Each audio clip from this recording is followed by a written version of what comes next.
Hi, welcome to Spotlight, your story, their lifeline, a mother-to-mother podcast. I'm Mimi. And I'm Dobra, and together we are your hosts. In this mother-to-mother podcast, you will meet women sharing their stories of struggle, triumph, and hope. Our aim is to ensure that no woman ever feels alone. Through their brave storytelling, these women become lifelines for others on their own journeys. So join us as we dive into the incredible stories that inspire and empower. Welcome to Spotlight, where your story becomes a lifeline.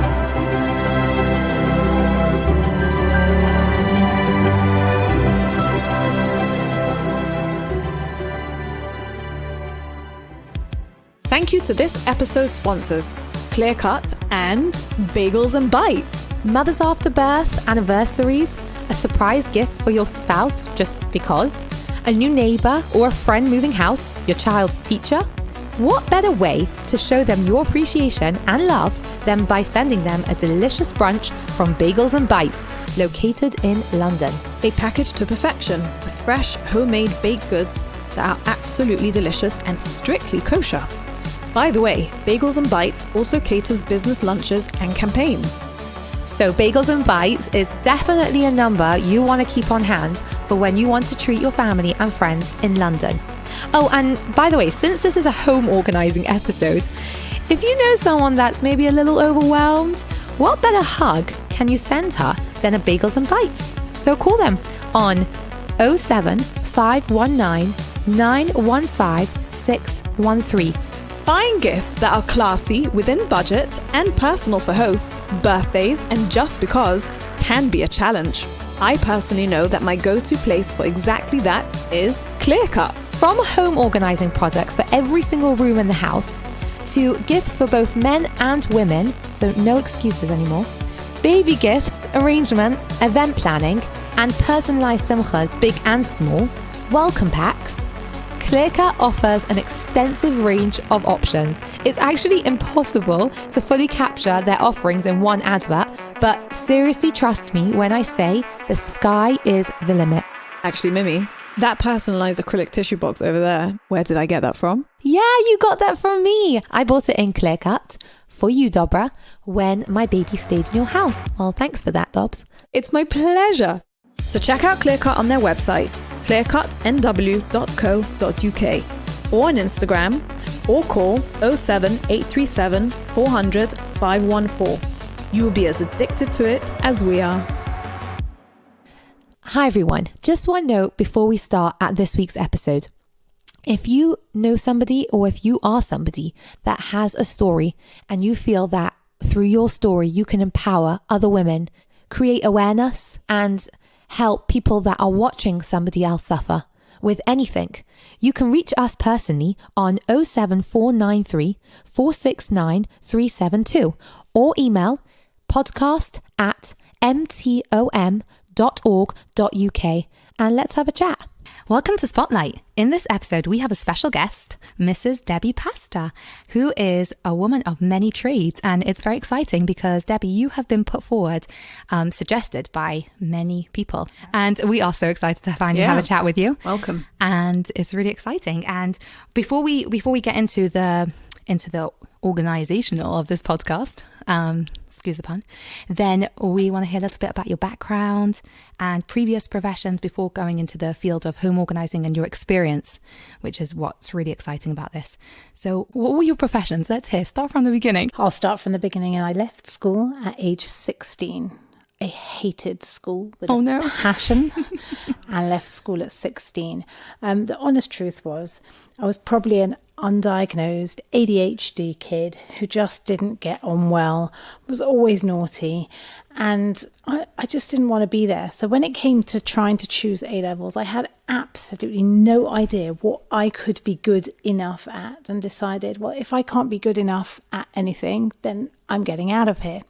I left school at 16 and I went to work. I worked for 2 years, at which point I sort of caught up with my peers, went to SEM with them and came back. What was your job at 16? world famous Ginsky Bakery. Oh, should we do a name drop here? So how does a girl get into Ginsky's Bakery? Their family name is Ginsky. Their father owns the business and says, come on board with me. Come on, help me bake some bread. Not quite, but come join my business. So what did you do? Let's work together. So my father's great idea was you should learn every single part of the business, from working in the shops to being a baker to you name it, the accounts part, everything that existed. He wanted me to learn the whole business. You didn't bring along anything. For later, we'll tell the rest of the story. But I did this for 2 years, and I actually finished off when I had an accident in the bakery and almost chopped my hand off. Got it caught in one of the machines. But it was a very interesting experience. And I think at the time, my father really hoped that I would come and join him in the business long term. But those 2 years taught me that wasn't where my life was going to take me. So you went from your 2-year stint in Ginsky's, almost ended up without a hand. Correct. And realised baking is not for you. Indeed. That's definitely right. And then you went to SEM. Went to SEM and came back and just really honestly didn't quite know what to do with myself. When I came back, I found a fantastic job teaching, and taught for 25 years. I loved every single minute of it. Really, really loved it.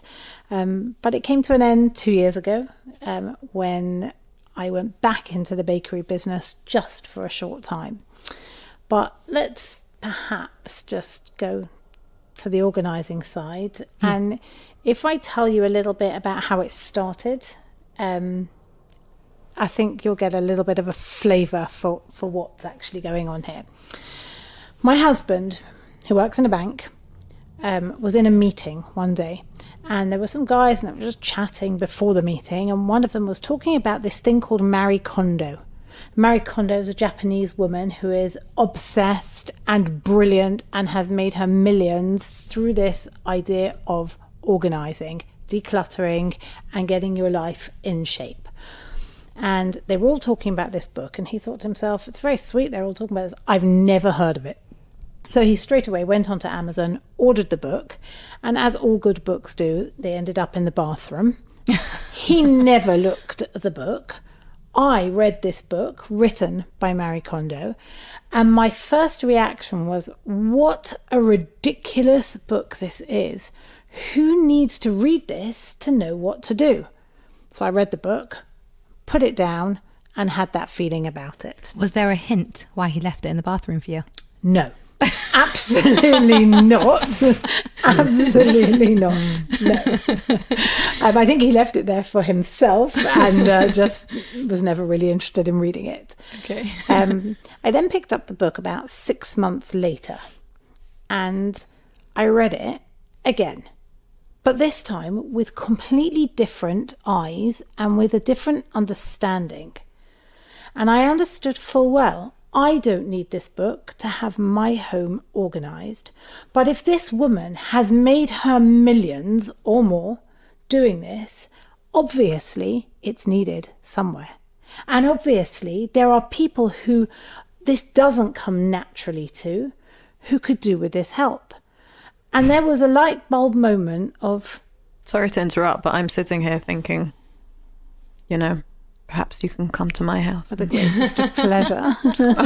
I mean, actually, I'm sitting here right now and it looks great. But, oh, look at that. I was actually thinking that's a really good thing she's coming to Dobra's house and not mine. No. It's a lot more organised than my this house. is downstairs, so, we all have a difference. And I can't promise what would happen if you open the cupboards as well. Somebody actually asked me that question in my house today. Are there any cupboards that you would open in your house where everything would fall out? And the answer is no. Anyway, in your house? But that is amazing. Yes. So I read the book just with totally different eyes. And the eyes said, there are people out there who really might want your help. And I was still teaching and decided, I was teaching 4 days a week and decided that in the one day that I had off, I was going to start a small business and do this. Was it your personality to be an organizer? Were you always that type of, I'm not sure what you call it, a type A personality? No, like were you always like, was your house always very neat and spotless? My house was always neat, but more than neat, you always knew where to find everything in my house. There was never a situation where someone would have to say, oh, Mummy, where do we keep the batteries? Or where's the this? Or where's... It was clear. You can also get people who are really messy, but they do know where everything is in An their organised mess. Absolutely. Yeah. Absolutely. And I think we'll probably come to that a little bit later, of the different personality types and how that works. So I started to do it one day a week. Very nice, sweet jobs. It was fun. But it was more of a hobby than anything else. But I realised full well that here we had something that could become something so much bigger. And when I had the opportunity to be able to sort of embark on a new career at this stage of life, I thought, this is it, I'm launching. And I turned it into a proper official business, and hey ho, here we are. And we're here. Wow. Yeah. You had never heard of an organizer before? No. You'd never heard of that term? Well, not before Marie Kondo, no. It started really in America, as everything does, and it became enormous there. The kind of thing like, I think we could probably compare it today, sort of the beginning of 2024, to professional organisers. Sorry, to personal trainers is what I'm trying to say. In America, everybody has a personal trainer, and it became the absolute norm. In London today, England today, lots and lots more people are finding it more acceptable to have a personal trainer than perhaps 10 years ago. In America, loads and loads of people employ a professional organizer. It's newish in London, but it's starting to become a trend, a thing, something that people realize in the same way that, you can do the exercise yourself. You don't need a personal trainer. We all know that we can do the exercise ourselves, but then we ask ourselves, do we do it? And do we do it correctly? So, is that plank correct? You can't actually see yourself when you're doing it, so you don't know. In the same way that we to get a personal organizer to just help us to make sure that we're doing it right and keep us on track, that's why people get an organizer in their homes to make sure that they're doing it and setting it up correctly in order to be able to carry on and maintain it in their houses. Mm-hmm. So Debbie, you see many houses and lives and people's schedules and way they live. Tell us, let's go for like 3 things that when you go to people's houses and you're like, I wish people would know this, and it would just make people's lives so much easier, just for their emotional health and their daily functioning when they're organized. Brilliant question. I wish I could explain to people that having an organized home, and I really stress that means different things to different people, can change the way that you live. Meaning, if you know where everything is in your home, your day functions more smoothly. We'll start at the beginning of the day. Your child gets up and goes to brush his teeth, her teeth, and they don't know where the toothpaste is because that toothpaste that they used yesterday has finished. And where does the spare toothpaste live? And the kid's screaming from the bathroom and you're shouting, we're getting late for school, and things are escalating in your home. If only you knew, and they knew where the spare toothpaste was, you'd avoid the issue. Go further. I think that most people know where their breakfast is, etc. Shoes. How many times have you heard this kind of thing? Whether you're on the receiving end and you're the person waiting in a car for a rota while that poor child can't find his shoes, school bag, homework, or anything else that they might have lost, or whether you're the mother inside feeling this horrific guilt that there's somebody waiting outside while your child can't find their whatever it is they've lost. This is feeling far too familiar. Again, a level of organization there really helps. So one could break it down. One could say, you keep your toiletries in the cupboard under the sink and therefore spare toothpastes are there. Everybody knows it. It's clear. When you go to the supermarket, when you go to Costco, wherever you go to stock up, you always put it in the same place. the kids start to know. Your family all start to know. Your home help knows where it is. Once everybody knows where it is, whatever that item is will not be a hassle to you in the same way. Same thing though with systems. Your kids are going out to school in the morning. You know that the night before. What can you do to try and lessen the problems that are going to happen in the morning? How can you try and make sure that things are as smooth as possible? There were times in my life, in all honesty, where I set out bowls at the table when my kids were young, couldn't do anything for themselves. Bowls were set out the night before with a spoon next to them with the 3 cereals that I knew they would eat from at the time. And when I came down, I would put the milk at the table because I knew that the morning would flow better. Things would be easier. Everybody had their school clothes laid out in their rooms. Obviously, that doesn't work for a 16-year-old, right? But a little child, put their school clothes out for them. Or help them to do it the night before so you can train them how to do it. Whatever your way is, preparation is organisation. Or they should just know where the school clothes are kept. And then, that saves a lot of hassle. In a lot of homes that I work in, actually, that their kids struggle with that, or usually it means that the parent struggles with that. We actually make in the kids' drawers a specific drawer or shelf that is school clothes, and on that shelf will be everything: socks, tights, underwear, everything that they'll need for school in the morning, so that you can still teach them to be self-sufficient and pick out their clothes, but they don't have to go through a whole thing. But again, I'll tell you that sometimes we have places where the home is so disorganized that the kids have to go to a dirty laundry basket to be able to pick out their school skirt because there are none in their cupboard. And again, that comes down to systems in your own home and trying to make sure that you're functioning as smoothly as possible. And if you're in a situation like that, I guess you need to just have a little word with yourself. And there are solutions to it. Some people's solution is to buy more school uniform. Some people's solution is to be able to set a schedule of, we do laundry on X and Y day, and that really works. And if you want to coordinate with that with when the cleaner can come to fold it, then that works even better. But having schedules in your own routine will help your family to function. I can imagine that eliminates a lot of stress, because then there's no shouting and there's no screaming and there's no, where's this, where's that? And then the kids are going to school a lot calmer. Yeah, I think that for a child to go out to school and the level of stress that we were just talking about is awful and takes them a long time to calm down.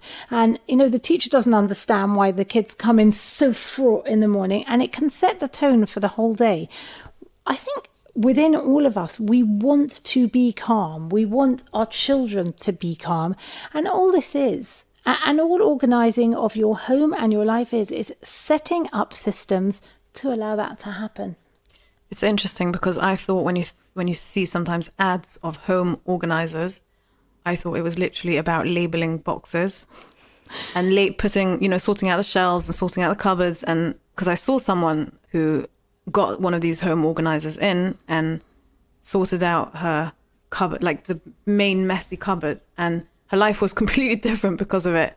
That's what I put my head to. I didn't realise it's also about the lady of the house as well. So I would say that no two jobs are ever the same, in my experience anyway. And part of the job is getting into the mindset of the person who you're working with. And I could go in and do anybody's home if they weren't there as well. But really, the skill is to be able to get into the mindset of the person who you're working with, understand what their needs are, what their daily routines are, what they love and what they hate, what their priorities are, and work with that as best as possible.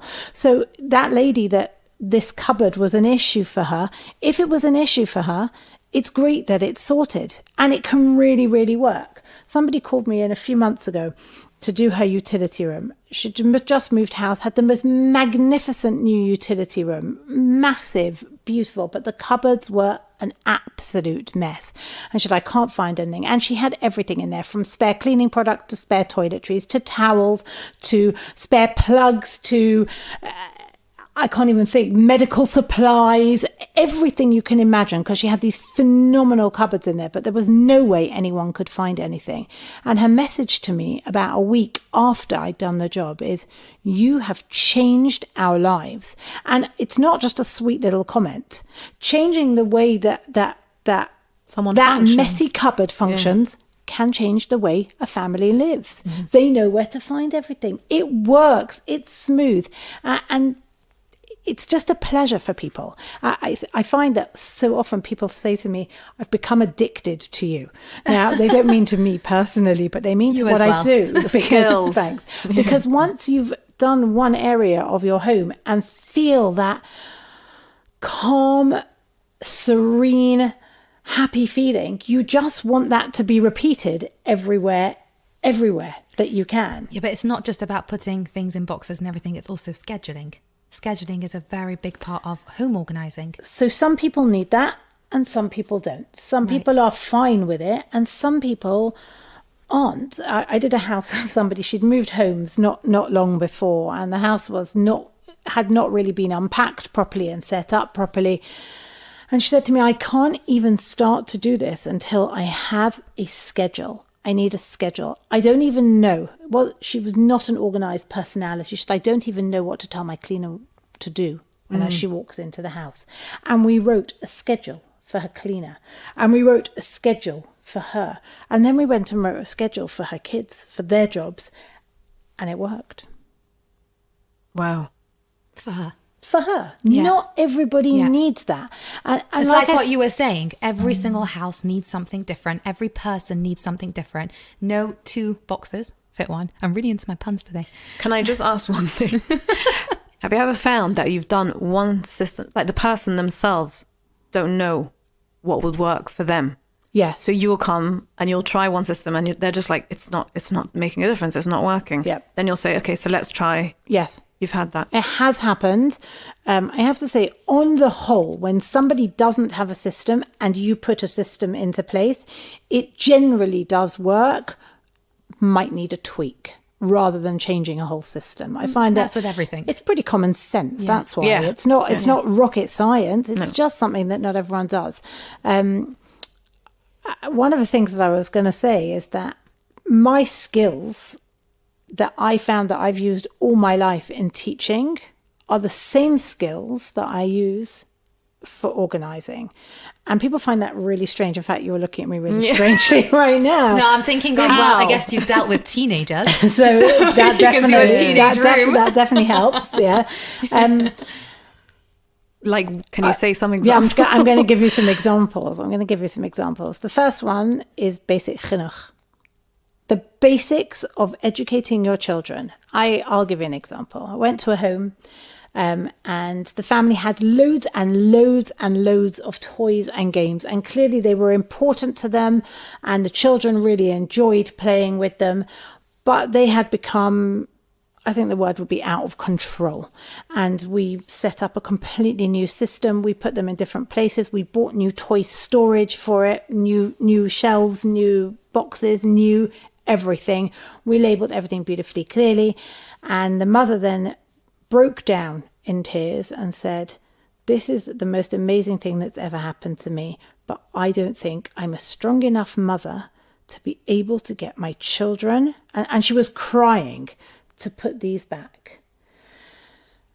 And obviously took a step back from, the putting things in boxes and you stop and you think a second. And you realise that actually, okay, so I have to teach this lady how to deal with her children. The same way that for many years I talked to parents about how to deal with their children and how those skills are exactly the same. It's fascinating. Yeah. That is fascinating. And you should know that it's not just one person. And I'm sure there are people who are listening to this who are thinking, either because I don't feel I can, or sometimes at the end of the day, I don't have the energy to fight with my kids to put it away. It's easier if I do.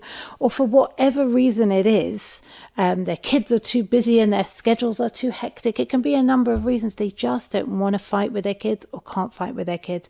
But they need to be empowered to be able to see that they can do that. And they can. And the favors that they're doing to their children by giving them the skills to learn how to take care of their own possessions are lifelong. And everyone wants their children to be able to have them. Yeah, it's getting the children to take more pride in the house.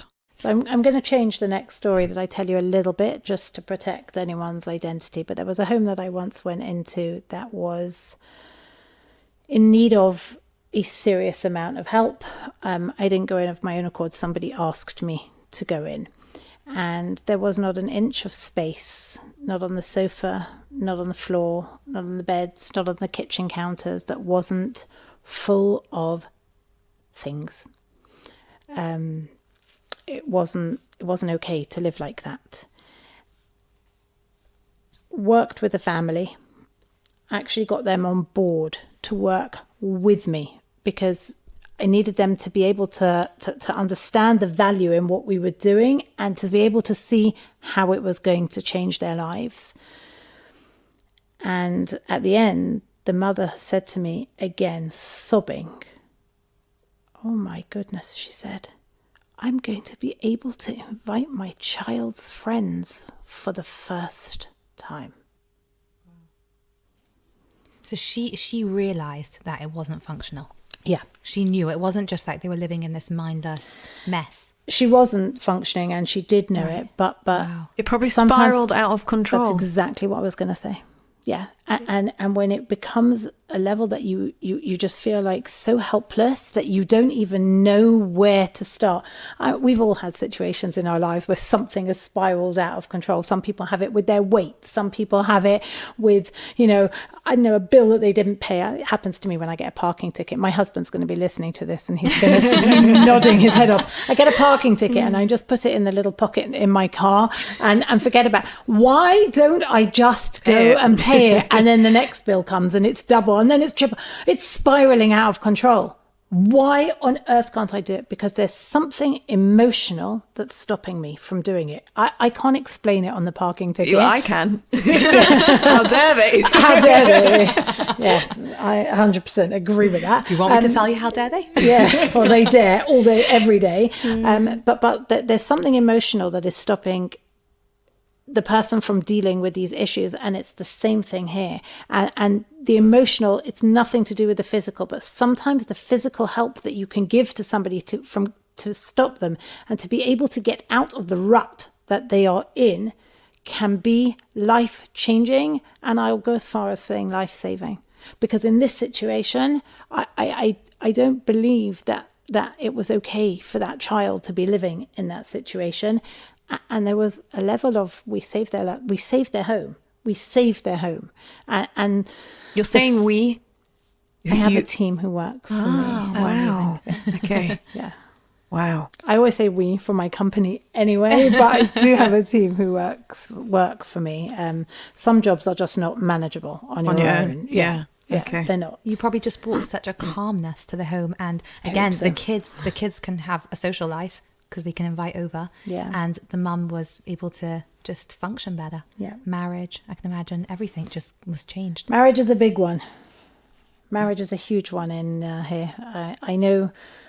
I get always a little bit nervous to say this in public because nobody should think that when I come into the home, that's what I'm looking at or care about. But sometimes there are very, very distinct issues in marriage that show themselves in the way that the home is kept and the way that the couple deal with each other, the way often sometimes that's not English, but how often the husband thinks it's the wife's job to do X and she thinks it's not, and then it doesn't get done and things start to escalate. Oftentimes, and this is probably the most common, where the woman will call you in, the husband is not on board. He cannot understand why she's called for you. Why can't she do this on her own? And the number of times that I've been called by a woman who said, listen, I haven't told my husband I'm doing this and I'm paying you cash because I don't want him to know that I've spent money on this. Is that okay with you? I'm going to pay you slowly, or whatever she sets up as her way of doing it, because they don't want the husbands to know, because they don't want to feel inadequate in any way.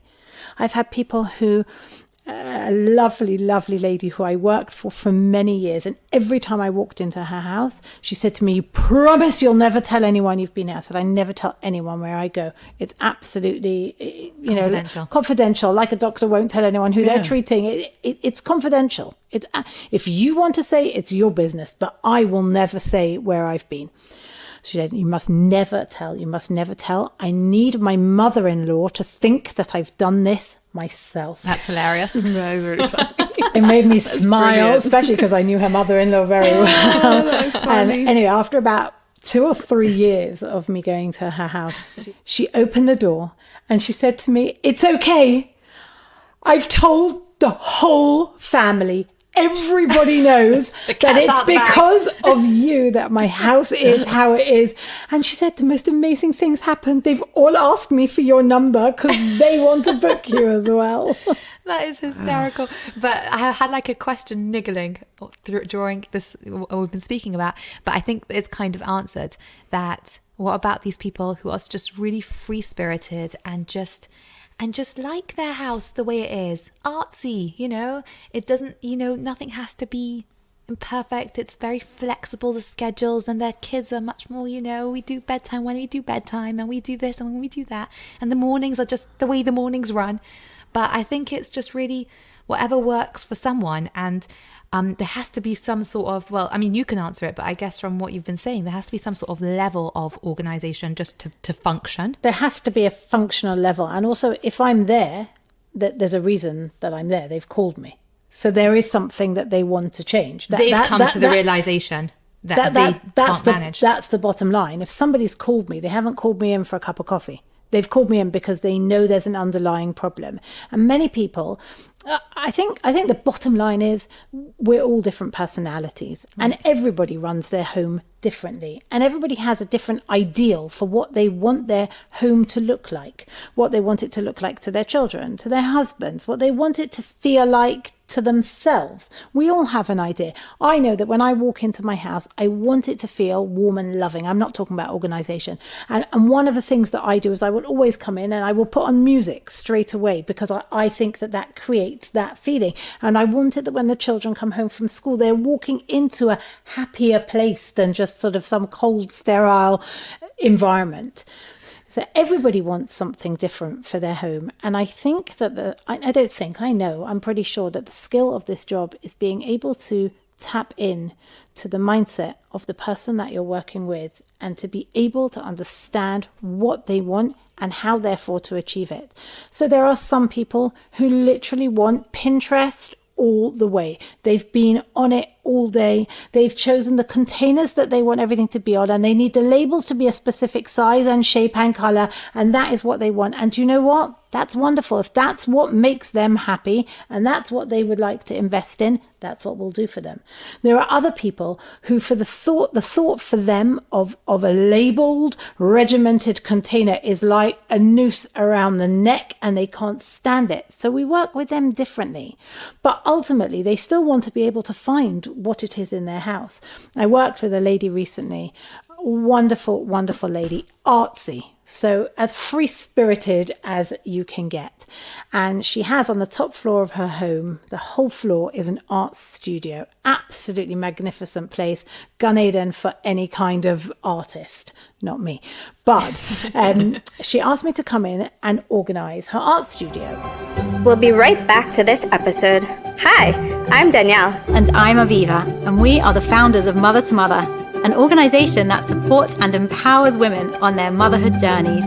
We offer a wide range of services to make sure that every mother can thrive, from emotional support services to mother and baby groups, practical help, health information, community kitchen, and more. Mother to Mother builds communities of women to support each other. By tuning into our podcast, you have joined the Mother to Mother family today. Welcome, and enjoy the rest of this episode. And it's a beautiful room. Everything was everywhere. And she said to me, the brief is no acrylic containers. I don't mind labels, but not from a label machine. So I understood from that this woman is saying everything was kind of wood look in the room, very rustic, very, very artsy, that she needed something completely different from what I might often do. And it doesn't matter what I would want in my art studio. It matters what she wants in her art studio. So we went and we bought her carts, really cool carts, and we put her paints in it. And then we found this huge terracotta plant pot, and we put all her paintbrushes in it. Now, I don't want that in my house, and I wouldn't, it's not my taste. She probably loved it. I was thinking it sounds amazing. Yeah. And she had a room that was organized, meaning she knew where to find everything, and everything had a place to go back to. And she said to me afterwards, it is the first time, she said, I've been doing this artsy stuff for 40 years. She said, it's the first time in my life that I have had an inclination to actually put things back because I now know where they go. And I'll tell you that it's the same for kids with toys.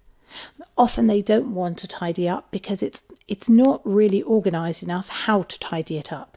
Oh, I can dump that there and no one will really know and it won't matter. But if your box says magnetiles on it and it has a lid and it's only got magnetiles in it, meaning you haven't put all the dolls in it and all the Lego in it and all the pieces from the Guess Who game in it, they'll put the magnetiles back in. But when it becomes disorganized, that's when it's difficult for people to do it. And that's what we spoke about before, spiraling out of control and not allowing that to happen.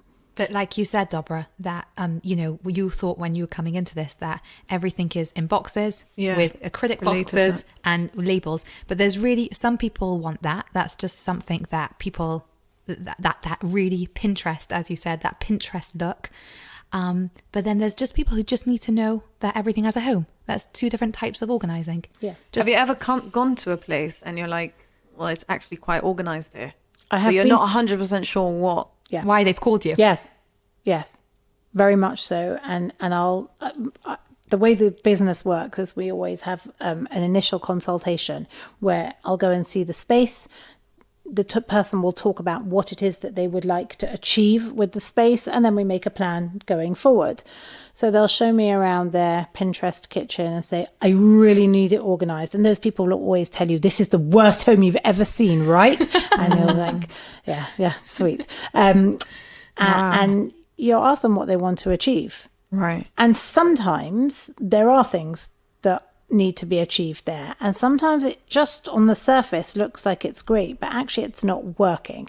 I give you an example. A kitchen I went to not too long ago, beautiful kitchen, actually quite a new kitchen, looked gorgeous, opened every cupboard, nothing looked a mess, nothing looked a problem. So I sat down with her at her kitchen table and I said, so it's lovely to be here. What would you like to achieve? And she said, listen, we put this kitchen in. We put it in towards the end of Corona and we just basically chucked everything into different cupboards. And there's no reason why anything is anywhere. So I've got some food in that cupboard and some food in that cupboard. And some of my this is there and some of my that. And everything just feels like it's not streamlined and it's not working. So when I come to cook, I don't feel that I am being the most efficient that I can be. I said, okay, now I have a different perspective. Let's go through your kitchen once more. We went through her kitchen once more. And Taka, she had not thought it through carefully. We took everything out of every cupboard, realigned, reorganized. We did put in some containers for things. We made her a proper spice cupboard instead of having a few here and a few there. We made her a proper larder. We made her a proper tinfoil drawer because she wanted one for tinfoils instead of having a few here and a few there and everywhere. We had a baking drawer and so on and so forth. And yes, the initial sort of glance at this kitchen was like, what on earth has she called me for? But this was a full day of work. And again, she says she's functioning completely differently because of it. So sometimes there's more to something than just meets the eye. But having said that, have you ever gone somewhere and said, actually, you don't need me? Yes. But if they called you, obviously they do need you. But there's something not working in their life. It could be something else, though. There's something not working. Yeah. Something deeper. Sometimes it's people who think that they should need to do it because that's what other people are doing, but they genuinely do not need it. Right. Okay, so it's rare. Very interesting. It's rare that you get called and don't need anything. Right. Okay. Right. I told you that there's a few people who say they're addicted. So I have one woman who called me last week and she said, I need you to come. It just 20 minutes, just come and look. And I left the house and I said to her, sweetheart, you don't need anything. We've become friends over the years. When someone's addicted to you like that, you become friends. Yeah. I said, you just don't need anything. You're great. You're absolutely great. Just keep going. You're great. And sometimes that's what they enough. need. Yeah. And if I tell you your home is great, you feel great about it. It's a little bit like when someone is struggling with a bit of confidence in their marriage and someone from outside tells them how wonderful their husband is.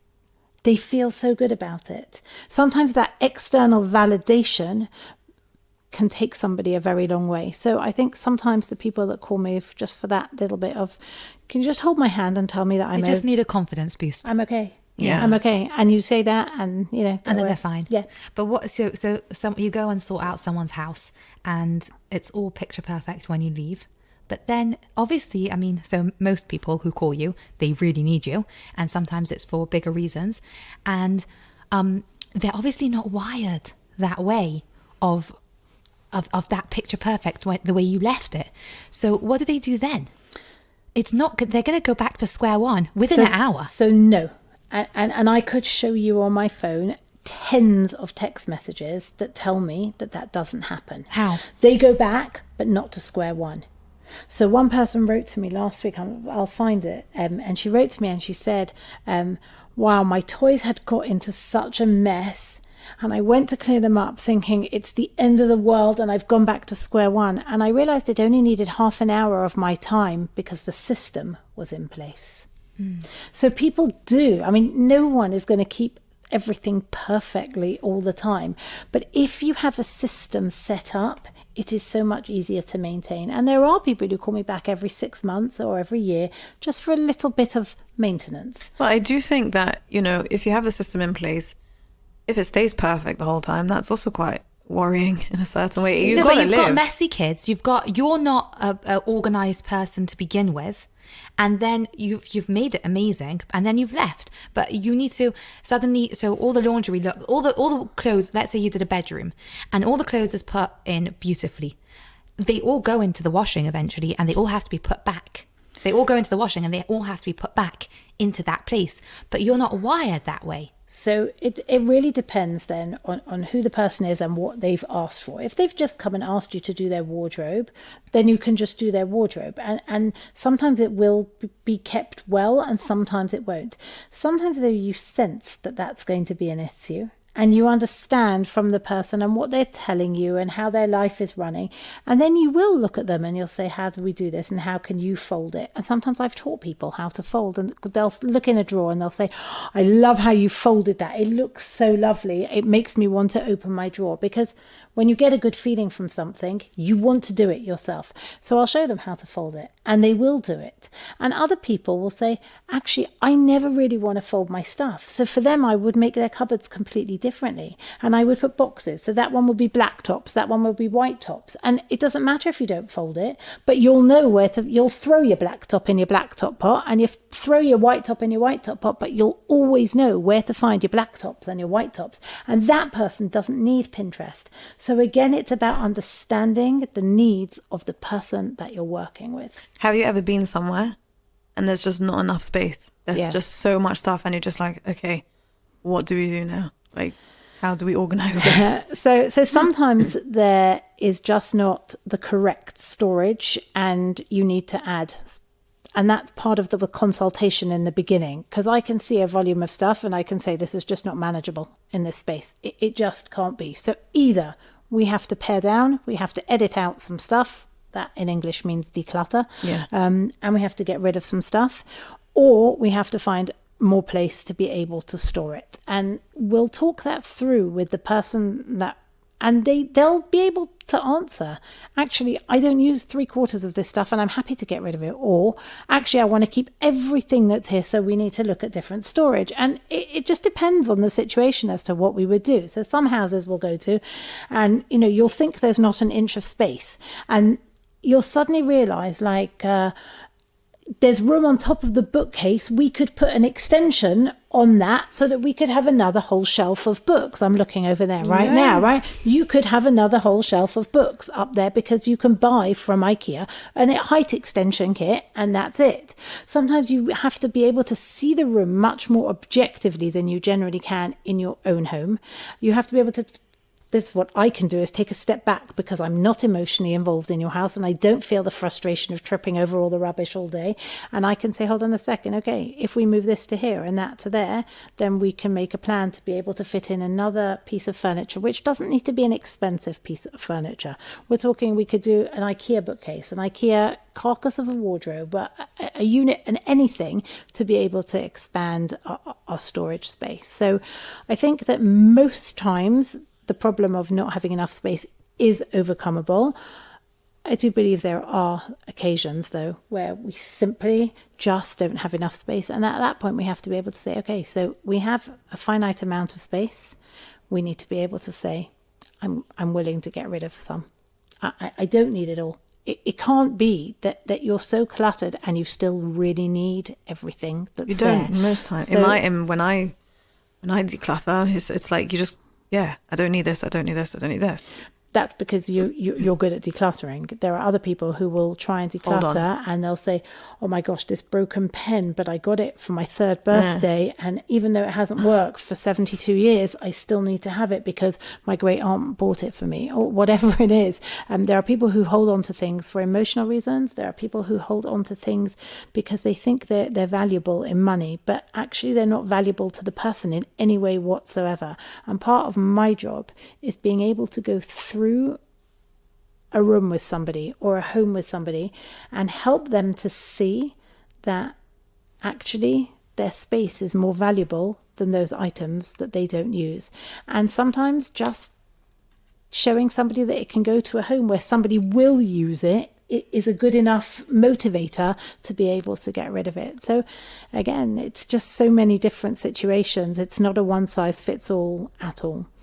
Have you had that where you know someone's getting rid of a whole load of items and you think, who could this be useful for? So I have a WhatsApp group for my business where I give away a lot of stuff. People have asked to join it over the time and they do, and it's amazing.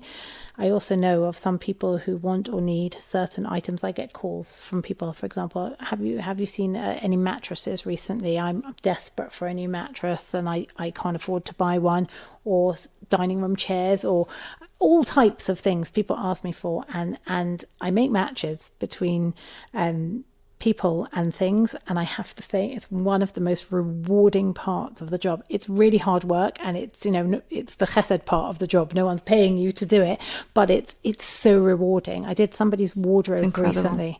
She had, I cannot even begin to tell you how many clothes. I think I counted close to 400 dresses in her cupboard, and we edited out. And obviously she doesn't need 400 dresses, and got rid of many, many, many. I called a family who I knew couldn't afford. They had lots of teenage girls, and they came and they left with 4 sacks full of beautiful clothes that just weren't really useful to the person whose wardrobe they were cluttering, and were of phenomenal use to the home that they were going to. And how amazing. Everyone feels good. She feels good because she's given them to somebody. They feel good because they've got something and didn't have to pay for it. And I think that's another thing. People don't like chucking out. No. And I don't think we should. That's proper baltashris, and I don't see any reason to chuck out unless something is rubbish, in which case, there's a great dump for it. So get rid of it. That part of my service is that I will always try and donate whatever I can to whoever I can. I will always get rid of your rubbish. But the biggest and most satisfying part is to be able to find a home for something that is no longer useful for somebody and make it useful for somebody else. Wow. It's amazing. So you probably come across people that are, can I say the word, hoarders? I know you don't like that word. You can, I'll just dispel it, yeah. You can try and imagine. I don't like the word hoarder because I believe that if somebody's holding on to something, there's a reason that they're holding on to it. And I think part of the job is trying to identify the reason why they need to hold on to these items and see if they should be letting go of them. Sometimes those items are really important emotional items. They're things that connect people to a time, a place, an event, something in their lives. And whilst it might look like absolute rubbish to me and you, it's something seriously important. I learned a big lesson many years ago. A friend of mine lost a child, and for months she walked out every day with this tiny piece of cloth that had been in the cot of this child, and she had to hold it, and she had to smell it, and she had to look at it. And it was clearly something that was major for her. And again, if you and I looked at this little piece of cloth, it would look like a piece of nothing and rubbish. And in her therapy sessions for trying to deal with the grief of losing this child, one of the things that she spoke to the therapist about was this need to hold on to this item. And the therapist taught her carefully and slowly how that item actually isn't helping her, but it's the thoughts and the feelings that are associated with it, and how to be able to take those thoughts and feelings and internalize them so that she no longer needed that item. So, like I said before, the teaching and the organising are so intertwined, because you're teaching people a skill of how to be able to let go of things. Often we use strategies like people can't get rid of things from their kids from when they were little. Their kids could be 45 by now, but they cannot get rid of this picture that they drew. And we work on different ways of doing it. So for some people, it works really well, where we just take photographs of all those things and we create an album for them of memories from this child. It's fantastic. They don't have to keep the physical items. They then have one album, everything's in it together, and it's amazing. It's a really good idea. It's a very good idea, but some people might... They want the actual item. So that's absolutely true. So we'll collect them all together. Then they'll see how much there is. Sometimes they then come to the conclusion themselves, oh my gosh, this is ridiculous. I have kept too much. Actually, I don't need this. I don't need this. I don't need this. That happens very often when people see how much they have of some particular something, that they'll say, that's ridiculous. I think I told you a story last week about a lady who I worked for. I did her kitchen, and I was going through her kitchen drawers, and she had 12 cake slices. You know, like you serve fancy cakes with a cake slice. And I said to her, oh, do you serve a lot of cake here? And she said, oh, no, never. So I said, do you know that you have 12 cake slices? She's like, oh, that's a bit embarrassing. So we laid them out, and I said, how many do you think is reasonable to keep? Again, it's not my business to tell people what they should throw away. I don't believe in that. It's not even my business to tell her how many to keep. It is my business to try and get her to realize how many she should keep. And I believe that that's real education, because she's coming to terms with that herself. She said 2, and we threw away 10. 2 weeks later, I went to another house, and we were also doing their kitchen. And this time I opened a drawer, and the woman had, I think it was 50 something syringes like you get from Nurofen. And I burst out laughing, because the humor in it for me is that every single Nurofen medicine comes with a new syringe. So you actually never need to keep one from the one before. So why 52? I said to her, are we keeping these for a reason? Are we expecting a play? And she laughed her head off. And she said, there is absolutely no reason except that I've never thrown them in the bin. And she ceremoniously got rid of them. Right. So it's about allowing people to realize for themselves what they have that is causing them pleasure and what's actually just annoying for them and taking up space that they don't want it to be taking. And that's the skill. So I'm seeing that there's a difference between clutter and holding on to something. Yeah. There's a big difference onto that. Yes, but they also work together. Generally, the person who holds on to many things is a cluttered person. But you're talking, I think, specifically about people who are holding on to an item for an emotional reason. And then somebody who's holding on to 50-something Nurofen syringes just because they're cluttered and they're just not getting rid of their things and they just don't know what they possess. Well, their brain wasn't wired to think about what they have, and they just put them in hilarious. They just put them in the drawer. It was hilarious. Yeah. And she you also get some funny moments in your job as well. Some great moments, like the one where we found... I'm just thinking now how many I've got in my drawer. Yeah, we'll count them afterwards. You told me on the phone a story of of a woman in her 80s or something that you went to organise? Amazing lady. She phones and she said, listen, I just need some help with my wardrobe. I've got too many clothes and I need your help. I went to her house. She lives in a 5-bedroom house by herself. Her husband's no longer alive. Her children are all, thank God, married and left the house. And she has clothes in every single cupboard in the house, full. And she said, it's too much. She said, my husband loved me to dress beautifully and I enjoy clothes. She said, but I just think it's too many. It's too many. And she was amazing with it, actually. We went through every single wardrobe and she was really honest and said, I'm never going to wear that again. Well, you shouldn't have worn that. It was much too short for me. I shouldn't have worn it. And she was, that's a bit, risque. Or she was really, really honest. And we gave all her clothes to the stocker that she didn't want anymore. We then changed her whole house round, that her bedroom had her now winter wardrobe. Probably when you listen to this podcast, it'll be summer, but now it's winter.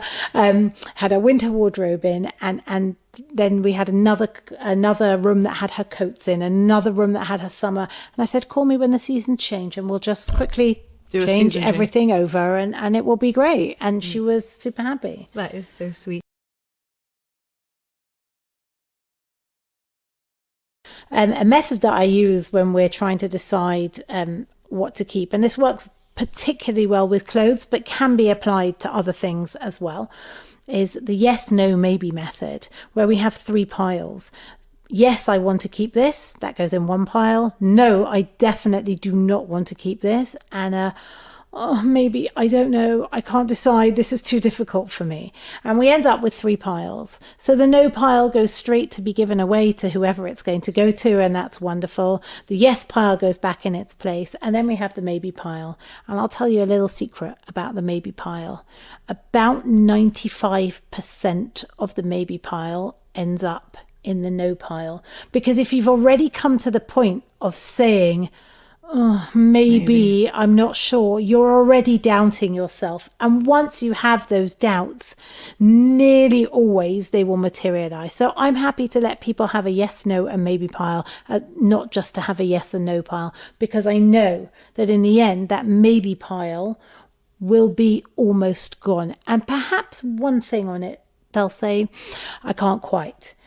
Guaranteed, if I came back a year later to do that same job, that item would go as well, but they're not quite ready to get rid of it yet, which, we respect, and that's absolutely fine. So the yes, no, maybe works really well. So walk me through, somebody is listening to this and they've got loads of things that they're holding on to that are really sentimental for them. How do you get rid of something that's super sentimental? I know you gave the idea of taking a picture of it, but when we spoke on the phone, you had like a bunch of different methods. Talk us through that. So if somebody has called me and they want help, they're asking me to help them to pare down, to edit, to declutter. That's what they're asking for. So if they then are struggling with it, they just need some methodologies. How do I know? Some people say to me, how do I know if I should keep it or not? Maybe one day, if this happens, then I might need it. Well, I'm afraid that doesn't wash, because if it's so far-fetched that if something might happen, then one day you might need it, by that time you can go and buy another one, unless it's something super, super valuable. I just don't buy that. But there are other times where I think it's really important to respect that people might want to hold on to an item, that it might be a really important part of their lives. And in that case, I would say celebrate that item.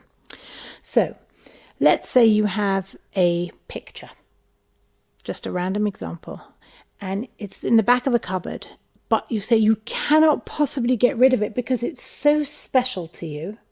I'd say to you, display it, celebrate it, put it up on a wall. Because if something is really that special to you, why are you chucking it at the back of a cupboard? Nobody does that. If something's really important, make something of it. Lots of people like to have boxes of memories for their kids. You come home from kindergarten, you've got scribbles upon scribbles upon scribbles upon scribbles. Just by the way, I always used to tell my children they're going to a very special place. that special place was the bin. But after a certain amount of time. After a certain amount of time, when they've forgotten about them, they have to go to the bin. Because if we all kept the scribbles of our children from age 0 to 20-something when they leave home, we wouldn't be able to live in our homes because there'd be too much paper. But sometimes they make something really special, and you really do want to keep it. But it's not something that you can display. We don't all have that much wall space, fridge space, etc. If we can display it, it's great, wonderful. If we can't, then we have to find another way to be able to keep it. And I often recommend that we have one box for each child. You can choose what size that box is. It depends where you're going to store it and where your space is and how much space you have to be able to store it. Label it with that child's name. Tell them, I'm going to put this in your special box. They'll feel so good. At the end of a school year, when they come home with all their stuff again. See, that's the chinuch. Choose. Choose. They choose, not me. They choose. And I did this with my kids always. What goes in their special box? So generally, we don't put maths books in a special box because a bunch of numbers on a piece of paper really is not sentimental, exciting, interesting, or anything else. But unless maths was the only subject they were good at. Okay, that would make sense. But your book that tells what you did every Sunday is a beautiful piece of history that even you as a parent in 10, 20 years would love to look back on. Oh, we took our kids on such nice outings every Sunday. Can't believe they moaned that we never did anything, and so on and so forth. Keep those special things and keep them in a special place. The trick is, every year, when the next books come through, tell them, before we put our books in from this year, let's go through what we put in last year and the year before and the year before that and see if we still actually want to keep all of that. And inevitably, there'll be stuff that they'll say, I don't really need this. I don't need this. And then you're teaching your children to take responsibility for the space, because the box is a finite space. The box can only hold so much. And we're not going over the limit of that box. So we're teaching the kids boundaries. We're teaching them how to make choices. We're teaching them how not to hold on to everything in life because we don't actually need it all. But we're also teaching them to value the things that are important. And it's an amazing skill that you can give your kids by doing that. You don't make all the choices for them. Let them do it. Give them the skills to be able to do it, and they'll fly with it. That's really beautiful. Yeah.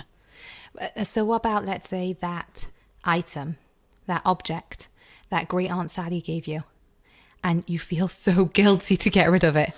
So it depends if Great Aunt Sally is a visitor in your home or not. If Great Aunt Sally is a visitor in your home and it needs to be out, then I'm afraid you've got to stick with it. If Great Aunt Sally lives in, wherever and is never going to come to your home and you hate the item, find somebody else who can use it.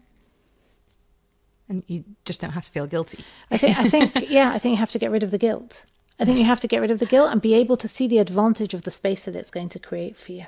Right. I don't struggle with guilt. If somebody gives me a gift that I don't want to use for whatever reason that is, unless they are going to be a regular visitor in my house, in which case I would have to keep it, I'm afraid it goes. I'm sorry to all the listeners whose presents I have thrown out. I don't throw them. I give them to somebody who could use it better. Oh, really? Yeah. Okay. Wow. I'm like, wow. This is organizing, It's scary. You go into people's houses and, they have to be like, okay with you. Coming into their private domain. One husband once said to me, and I was only doing the kitchen, he said, I feel so exposed. Yeah. And I said, it's okay. I said, I have seen it all before, and you'll forget the exposure in a minute and your home will just function much more smoothly. And it's true. That's what happens. You do feel exposed for a minute. It's a little bit like when you go to a doctor and you say something that, was a little bit uncomfortable for you, but then you're over it. Yeah. And you deal with it because they help you to get better. So it's absolutely fine in the end. It's just that tinge of uncomfortable. And it's the reason that everybody says, is this the worst house you've ever seen when you come in? Something funny that, cute and fun that you can all do as an activity for yourselves is to go to where you keep your medicines. Pull them all out, put them all on a surface and have a look. See if you can find any that haven't expired yet. But those that have expired go in the bin. Expired medications are not safe to take. Most of us will find that majority of our medications are expired, unnecessary, broken, smashed, or something else, and let's start again. I always recommend that we separate our medications. We have sort of cuts and grazes, plasters, Savlons, etc. We have I've got a headache, Nurofen and what have you. I've got a tummy ache, and you put them in separate sort of areas so that everybody knows. You've got a tummy ache, you pull out the tummy box. You put a headache, you pull out the headache box. You've got a graze on your knee or your nebuch, you get your Mr. Bump plasters out. But throw away those medications that are out of date. It's a really simple thing. It'll take you 5 to 10 minutes, and it's a lot of fun to do. And I can imagine when our listeners are doing this, half of them, they won't even know what they are. That's true. Half the medications will be like, who on earth prescribed this for who? It's got no name on it. I've never even heard of this medication before. Again, I believe you probably get the opposite. Oh, wow, who's taking this? I've never seen that yet. And the best way to dispose of medications is to take them to a pharmacy. They appreciate them not being thrown in a bin. They're not good even to out be of thrown date. in a bin. Even out of date, do your best to take them to a pharmacy. Oh, that's a really fun experiment. I think I'm going to do that when I get home. Yeah. I'll let you know. I think like Pesach time, no? Like a lot of people do their proper medical cupboard. Yeah, probably. Yeah, But you can send your fun feedback to podcast@mtom.org.uk. We're very excited to hear all our listeners doing their fun medical experiment. That's hilarious. That's cute. Debbie, finishing off, is there anything else that you wanted to share that could benefit our listeners, benefit everyone, all the women that are just trying to keep a good home? I think the last message that I'd like to leave you with is that it's not just helping yourself in terms of functioning daily. You will save yourselves a lot of money by having a home that is organized. When you know what you have, you don't go and buy 400 more of it. A kitchen that I did quite a few years ago, the feedback that I got from the lady 1 week later is, "I cannot believe it," she says. "I've just been shopping and my bill was half. I realized I didn't need so many things that I thought I needed." How many times do we go shopping? Oh, I'll just buy this, I'll just buy that, I'll just buy the other. You don't even realize you've got it at the back of your own cupboard. The more organized your home is, the more organized your cupboards are. It goes the same with your clothes cupboards. When you go out and you buy more tights because you think you don't have any, but they're sitting at the back of your drawer. When you go and buy food that you don't need, when you go and buy toys that you've now got duplicates of, whatever it is, know what you have, know where it is, and you will save yourselves a fortune of money. Do you miss teaching? Like which profession did you enjoy better? Or do you enjoy both? I enjoy both very much. There are elements of teaching that I'm really happy not to be doing anymore. Being tied to a school timetable, school schedule for the year, a school day is quite grueling. Never being able to go away when you want to do that. So that's quite liberating, and I now make my own schedule. I really enjoy that. Having said that, I miss the classroom and I miss the students enormously, and there's a part of me that's desperate just to be teaching again. But this is just a different time of life, and organising is so enjoyable as well. It's satisfying, and that's exactly what I was going to say, that there are so many elements of teaching that come into organising, and I believe that once you are really a teacher, it never leaves you. So I can give talks, and I often do, on organising to shuls and schools and PTAs and all different organisations, and they'll all say, "Oh, that was just so interesting." And it's not interesting because I'm a good organizer. It's interesting because I can teach. So we can intertwine both. And I don't think that we ever look at and say, "Oh, I wish I was doing X," or "I wish I was doing Y." I think we always look at what we're doing now and say, how can I just use my skills to the best of my ability to be able to be as productive and as helpful to people as possible? Did you envision it being this way, going this big? No. Giving what you're giving? I realized that it could make a difference to people's lives. I didn't realize the transformation that could come about in families, in shalom bayis, in chinuch, in just general menuchas hanefesh that could happen. I didn't realize the level that could reach, and it's beautifully amazing. satisfying. Yeah. Can you talk to that person that's listening to this episode now.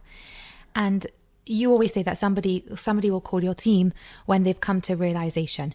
So she's listening to this and she's thinking, oh goodness, maybe my life isn't working to the best that it could work, and things could be a little bit more functional, and maybe and they probably have a great life, but it could be a little bit more functioning, and they're thinking, but oh gosh, I just don't know where to go next. Can you talk to that person who's just now feeling a little bit overwhelmed by this episode, maybe? Of course. I would say to you, it's not shameful. Be proud to do it. Be proud to take control of your own life. Be proud to say, this isn't my skill. It's something that I want a little bit of help with. And it's a great thing to be able to come to that recognition and to be able to say, I want to move forward. I want to improve my life, my functioning, my home, my whatever the issue is for you. And to be able to say, this is somebody who can help me. And I'm going to do it. And sometimes, in fact, often, you'll be listening to this and you'll think, I know I should, but I don't think I can.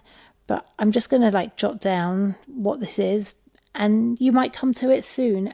I believe that you have to be ready to do it.